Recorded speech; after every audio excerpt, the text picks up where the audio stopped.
Welcome back to the It's Just Sport podcast, A League of Her Own. I'm Joanna Reardon. I'm Aoife Talon. We are delighted today to have Margaret Cremen and Aoife Casey with us, the latest qualification in the Tokyo Olympic Games. So first off, I guess congratulations on the qualification. We're delighted for you. In terms of Tokyo 2020 and Tokyo then 2021, a benefit for the lightweight double, I think it's probably fair to say. Talk to us about that extra year preparation. Yeah, definitely. I suppose we started off rowing, me and Max started rowing together when we were juniors, so we've kind of had that background of being in the same boat. But I suppose it all kicked off after the boat didn't qualify in the 2019 World Championships. So that September 2019 is when me and Max started training together full time. So I suppose the extra year was a blessing in disguise for us because it gave us more time to gel in the boat, get a bit stronger in the gym and on the rowing machine, and just get a bit more together. Find a bit more speed before the final qualification regatta in May. Definitely paid off anyway, and definitely on the rowing machine. I mean, Margaret, you got that record there a couple of months ago. Yeah, that was nice. But I just think even with the lockdown, we all got a break from the rowing centre and things like that. And yeah, definitely the extra year benefited all the young crews, to be honest. Mm-hmm.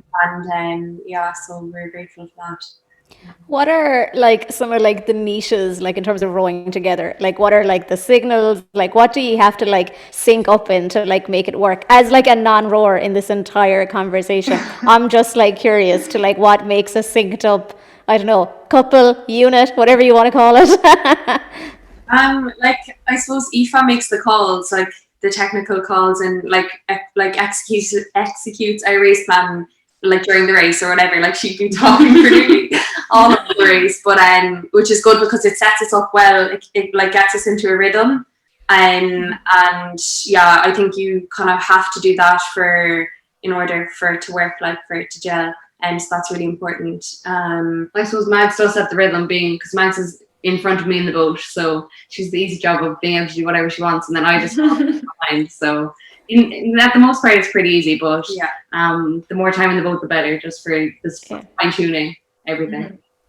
And talk to us a little bit, I guess, about the last year, in terms of lockdown, and I guess the rest of your life kind of gets put a little bit on pause or gone virtual. Was that a help for you guys? I think it was kind of tough at the beginning, but it was kind of tough for everyone, so that helped. Everyone was kind of in it together, kind of thing. Mm-hmm. But I think it was good for us because we got to race the under 23 Europeans last year, and then a few weeks later the senior Europeans, and I think we grew a lot as a crew throughout those regattas, and we kind of learned a lot that we brought into training, into racing. And if we didn't have those, if the qualification regatta was in 2020, it would have been our first ever regatta really probably rowing together. So it was good in that way. We got a few regattas in the bag before the last chance, and so lockdown was tough, but I think it kind of matured us a bit, I suppose. Mm-hmm. And it gets you tougher as well, because it wasn't easy. So yeah, and a medal along the way. Yeah.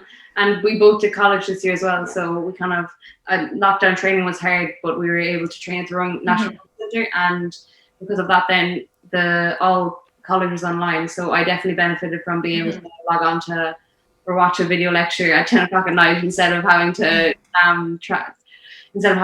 go into college at 10 a.m. or anything like that. So definitely there was perks, I suppose, good and bad to the whole pandemic. Yeah, no, I was wondering in terms of the likes that with everything outside of rowing, did that kind of give you a bit more flexibility in that literally college, being able to kind of manage your own schedule a bit more then? How was it feeling coming in to compete at Lucerne for that final qualification? And talk us through, I guess, the couple of days leading up to it, and we'll go to the first start line first. I suppose there was a lot of hype. There's always, I think it's called the regatta of death or something. There's a lot of pressure put on crews to, I suppose, because it is the last chance to qualify for the Olympics. But I suppose the way me and Max approached it was just any normal race. We were really chilled out. We knew we'd done the hardest training camp of our lives the few weeks before, so we felt really fit and really strong. So it was just about enjoying it. Like both of us had never raced in Lucerne, so it was a new environment. So we were just getting used to that and the years before, and just having a few nice light paddles. It's always the week I like most because there's very little emphasis on training and more so just covering. So that was nice as well. Yeah, and like it was kind of a weird weekend because the weather forecast it was supposed to be Saturday, Sunday, Monday the regatta, but because the weather was bad on the Monday, they moved racing to all the semi-final and the final to Sunday. So like that was a bit of a shock on the Saturday, but I think we kind of took it in our stride and we kind of like reflected that like we have a lot of training done. So like this is kind of good for us, you know, because we've a lot of miles done and stuff. We're like fit enough to attack 2 races in one day and just be smart about it. And I think that was kind of a blessing for us that there was 2 races in one day and like it was all go. There was no time to even think about it. Like we had like 40 minutes to like sit down, and in that sit down we were like, gonna hype each other up, like what are we gonna do now and stuff like that. Like okay, like don't look at each other for 10 minutes, you know, just to kind of calm down a bit. But it was all go, but in a good way, I suppose. Like dumbass question, but like how do you come down from like the incredible high to then hop back into a boat to then like be like normal and like aggressive and like tactically aware and all the stuff you have to be to then having like another high? Like were you not like wrecked the following day? Like I always say the mental exhaustion is a lot worse than the physical one, like. Especially because of the 2 races in one day, the mental strain, the physical strain. Like I'd say we were way to the moon anyway. I don't think either of us slept the night after. We were just like lying in bed, just like, did this actually happen? But sure, if I got up at like half 5 and went for a walk. It was definitely a whirlwind of emotions the following days after, but at the same time we just tucked into a nice bit of food afterwards and just chilled out and kind of celebrated before we headed back to Ireland. Yeah. What's your celebratory meal? Like what's like, you know, like people have pizza, like what's your like celebratory like carb? I think we had pizza and then we went to McDonald's for a McFlurry. So Nice. Chocolate. Nice. Tell us about like I think there's a bit of pressure and expectation on the 4, and I think you kind of went in as the underdogs and obviously like so excited to see you deliver, but did you kind of feel like the pressure was maybe off you a little bit because I think for the last year, like people have been watching the 4 saying like they should be qualifying. How did it feel for you in terms of that? Because obviously like you're saying, the year that you had really sharpened you up to get that qualification spot. Like the 4 had their race before us, so like we had just finished our semi and they had their final and we heard all the hype, and then after a while they came back into the tent and they were all delighted and we were delighted and then we were hugging and stuff, and I was like thinking, oh, like that'd be nice, you know, like so it was really good actually that their race was before us, because like it kind of gave us like a pump up, like like you know, that's what it feels like it'd be nice, like we need to go out and this is our chance, you know. And even like you don't want to like make that a bad thing, like that there's a lot of pressure. You want to think like, you know, we'll go out and have, because that's what we said to each other, we said we'll go out and have the best race we can, and if we row the best, if we execute our plan, we'll be happy whatever the result is. But yeah, I think it was like a different type of pressure. We kind of just wanted to be happy ourselves, rather than like pressure from other people, you know. Outside, How are you like coping now, even like with the outside pressure? Like I'm sure there's a lot more like eyes on you, you know, like Niamh's always keeping me up to date on the rowing world and everything that's going on. I always feel so ashamed because I only live like 40 minutes like from the actual like from Ovens itself, so I'm like, oh god, like what's wrong with me? To be honest, I don't know it has much change really. Like we're back into the training routine. I suppose it's going to be very exciting next few weeks. We head on camp to Spain for a little pre-training camp, and then we head on to Tokyo after that. So besides it being in a different continent, and I suppose the long haul flight, like we're taking it as any normal regatta really. So we're kind of just like enjoying it, getting good hard training done, and just kind of like going with the flow really. Have you talked to Sinead and Claire at all and asked for their top tips? You know, following directly on, I guess, from them as the light double the last time and you as the light double this time around? No, not yet. But we must, We'll have to host a session and get everyone on for a chat and give the words of wisdom. But yeah, like I suppose they've been role models like for us as well the past few years. So yeah, let's do that. But, yeah. You'll be texting them straight after. Yeah. Obviously the lightweight double has been added to Paris 2024, and I know like you mentioned like the year obviously both still young, and the opportunity I guess now that it remains in Paris is brilliant for you. So I guess what's the goal for 2021 and then looking on to Paris? Yeah, I suppose there's a lot of, I suppose the big goal now is the first Olympics in Tokyo, and then after that there'll probably be maybe the World Championships in Shanghai, and of course definitely we want to kind of take the chance of 2024 being the last Olympics for lightweight with both hands. So hopefully you'll see us there as well. But I suppose it's a long road to go as well. So we'll just take it each week, each month, each year, I suppose. And like I suppose like we gained a lot in a short amount of time. So like hopefully in 3 years or whatever we'll gain more and put us in a position to be hopefully the best. Do you know what I mean? Because like we were even thinking like we train with like the men's lightweight double that are the best. So it's kind of like going into our final, we're kind of like they're doing something right. We're doing similar training to them. Like we can do well, kind of thing. So just even being in an atmosphere of Roaring Ireland is on an upward scale. It's like hopefully we'll continue on that in the next few years, and then really even going to the Olympics is nice, but like hopefully we can be in even another level in another few years, so it's exciting. Yeah, I was even going to ask like myself, because I know like when some people go to the Olympics at like 13, 14, they're like, yeah, it's cool to go, glad to show up, and then they're like 17, 18 and they're like, yeah, we're here to win, and you're like, oh my god, there's a difference already. Yeah, it's exciting. Well, definitely, I suppose that the first focus is definitely Tokyo, and we're going to try and do our best there, and we'll see how it goes. The sky's the limit, really. So. Yeah, super exciting. Well, I think given the experience that the O'Donovans had as one of the last boats to qualify, their time round might bode well for you as one of the last boats to qualify, coming in hot. In terms of actually the lightweight events being cancelled after, like for the Olympics after Paris, like what do you guys kind of think of that? Particularly that Ireland has been so successful in these events before. Yeah, it's kind of a real pity, I think. I'm not sure what really are the decisions or how political they are to put it in the ad. I suppose different sports, a bit more diversity, but at the same time, I feel like lightweight rowing is one of the most competitive races that every single regatta consistently. You'll definitely see the race being so tight, and I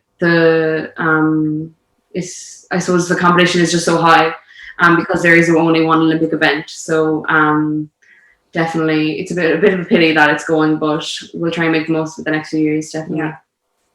Yeah, no, it definitely is. It's something that I think is disappointing for athletes in that category. And obviously there is World Cups and World Championships and European events as well, where that still will be there. But there have been some of it, because usually they say, they remove one event and add in another. That's how it works. But then there's been a couple of sports where they seem to have slipped a couple of events in there without removing them, and you're kind of like, you have loads of events there already. But look, obviously grab the bull with two hands or two horns, whatever that phrase is.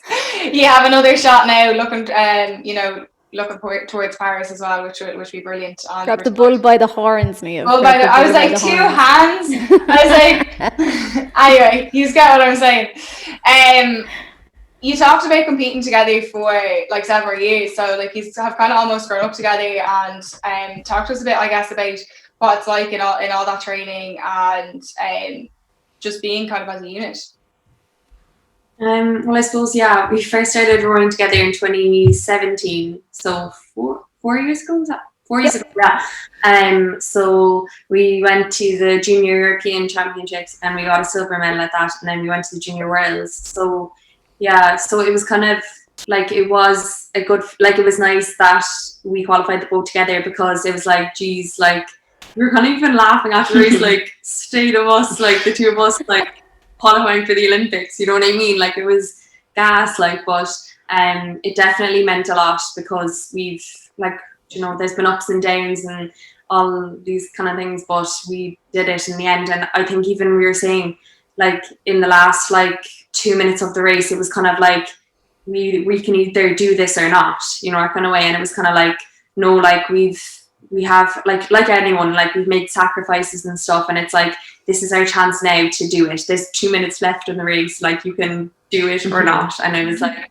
and yeah, so it was nice to cross the line. And yeah, there's some funny photos of us after the race with our emotions, like, but yeah, it was a nice feeling. So do you guys shout that motivational stuff at each other like mid like race, or are you like, oh my god, there's 2 minutes, will you just do something? We kind of know what we're doing, you know. Yeah. So it's more so you could feel Max throwing the boat. So I'm like, oh, better go with her now. Time to go. But yeah, it's definitely it's definitely nice because we obviously rode together at junior worlds that time in 2017. But to see, like, I remember seeing Cremen on the start list of like the junior 15 skulls. So like we've known each other for so long. And training each other on and off, and of course the last 2 years full time together. That it's nice to see that like we've come from our clubs, like Mag from Lee and me from Skibbereen, that like that we've raced each other, I suppose, for so many years competitively. It's nice that we're racing together now and doing so well. So like, what's in the water in Skibbereen that like all these incredible roars are like something out? Like, all what's over, the secret? all over Cork.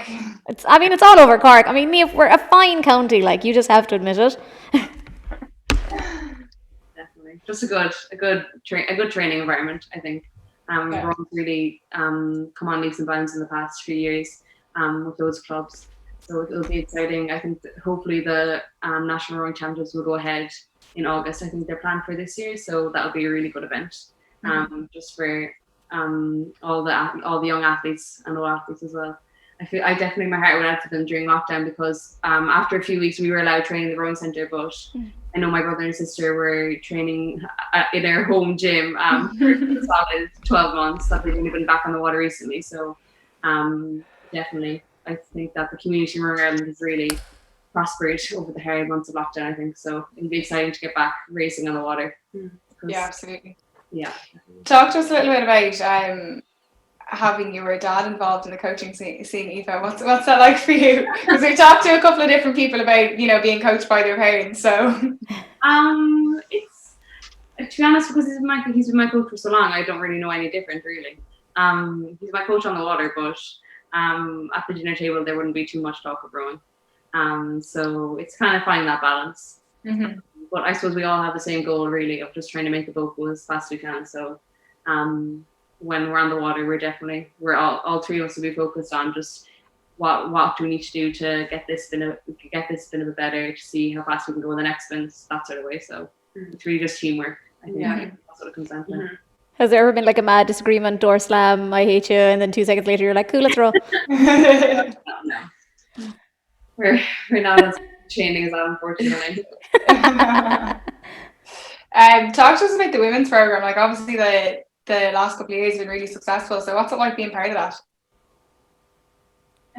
Yeah, it's definitely exciting. Like especially in the women's heavyweight, like say in the last cycle there wasn't many, well, besides Sinead, of course. So that's really exciting. And I think they have a good thing going, you know, like they're all really like positive girls and stuff like that. Like even racing, like even in the tent before we were racing and before they were racing, like it was just good vibes and good, like, you know, everyone was like hyping each other up and stuff. So to be part of that is great because I think that adds a lot to racing and stuff.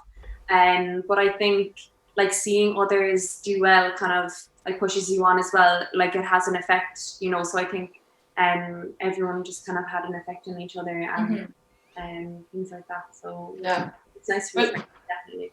You're all becoming role models, like, you know, for young girls and boys, which is unbelievable. Like it's really great to have so many women involved in rowing that can inspire like the next generation in that. Yeah, it's definitely good. Yeah. A bit surreal, but definitely it's exciting. I think if I was back in junior 14, I'd be hooked to watching the Olympics and seeing everybody row. So it'll be great, a great summer.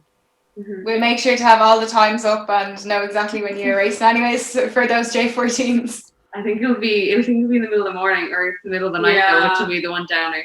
They'll get up. We'll make sure that they move their sleeping patterns so they can come and watch everybody. Nia will definitely like make sure of it. Like, I mean, she'll be like ringing me at like 3 a.m. She'll be like, "Hey, did you see the roars?" And I'll be like, "Oh my god, this gives me flashbacks to Rio when I stayed up until like 3 o'clock in the morning to see Michael Phelps in his last race." Yeah. Who were your role models when you were growing up? That's a tough question. Yeah. I don't know. Like, I think, to be honest, it wasn't like anyone like huge, like big sports stars. I think it was like my friends when I joined rowing, like, because I joined rowing a small bit later to them. So like my friends staying in the rowing club, like they were good at rowing when I started rowing. So like I was like, I want to be like, I need to get better because then I can join their group, you know, because I was in the beginner group, things like that. I think that I would say that. And then obviously then when we started training in the rowing centre, we have role models like Sunita and then the lightweight men as well. So I think like more like local role models to like, you know, big super, you know what I mean? The studs of rowing. Yeah, definitely. I think growing up around Skibbereen, there was a lot of success with Eugene Coakley and Timmy Hernandez at the Olympics a few years ago. So then seeing the lads do so well in 2016 was a real motivator. But as well as just like I suppose everyone involved in Skibbereen Rowing Club would really be my kind of role models. I used to race against a girl called Orla Hayes, and I could still race around the water and not know whether I'd win or not. And the same with Denise Walsh. She was I rowed with Denise for a good few years locally and internationally. As well as everyone at the rowing centre as well. It's a really good atmosphere at the minute. Just wanting to get a bit faster, do a bit better in each session and in each race. So it's good. Yeah, no, it's really nice to see the camaraderie, I think, in between all of you. Like, it really does kind of come across, and you're all interesting, obviously, characters and stuff like that. And obviously it's great to see like kind of girls, you know, like flying. I know myself and Niamh always kind of talk about how, you know, twice as many girls obviously like drop out, you know, like statistically, like, and all this kind of stuff. And you mentioned, you know, about friendship and that camaraderie and supporting one another and different things like that. So if there was a 14-year-old or whoever, maybe younger, like watching this, and they were like, "Oh, I want to be like, you know, Margaret and Aoife when I grow up," like, you know, what advice would you say to them, and like why would you tell them to stick with sport, like, particularly? I suppose, well, the friendships I've made during the years that I've been rowing have definitely been ones that last forever. So like that aspect of it, second to none. Like the friends you make will be for life when you're at the rowing club. And I know, especially with rowing, we've been saying like it's not anybody and anybody could join a rowing club and become your best friend. So it's definitely where you have to when you're starting out and you could be in the boat and it's a bit wobbly and you don't like getting wet or the wind. On the rowing machine, like there's a lot you have to get through, just the long slog of hours.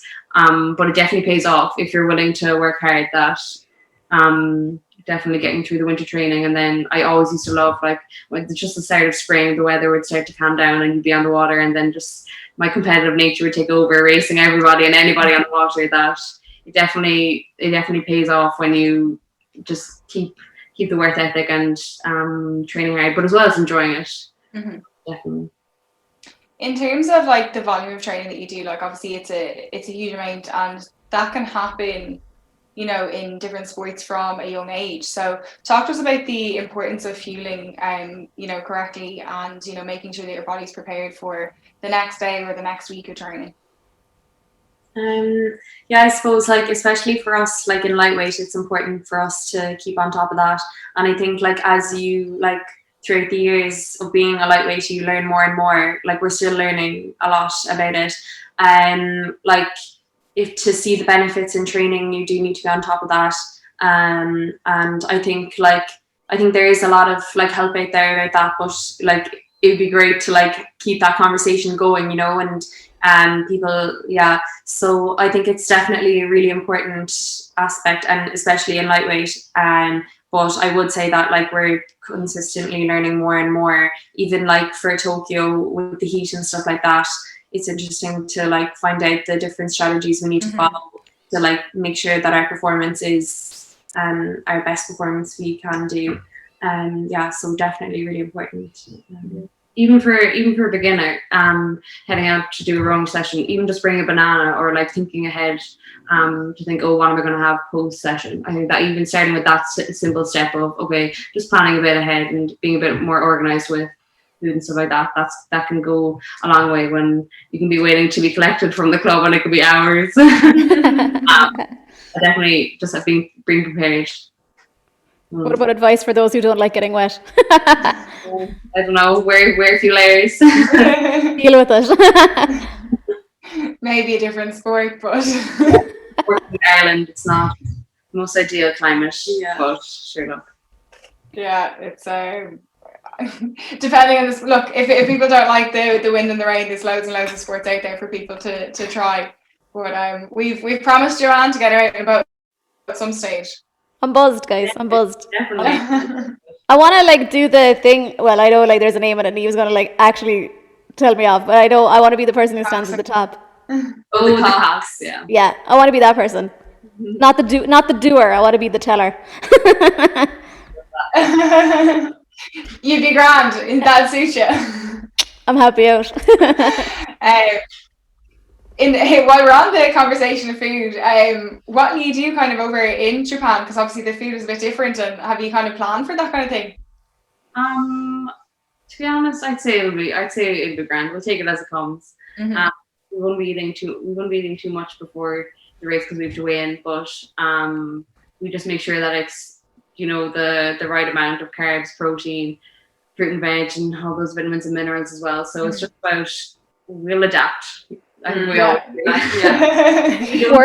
keep it plain and straightforward, and it should be fine. A word of advice. Turn that funny. A word of advice: use the camera function on Google Translate, because I didn't do that when I went to Japan, and I got landed with some funky stuff. Let me tell you. So that's my only word of advice. And don't trust anyone in a market. They may tell you it's sausage. It could be octopus fries.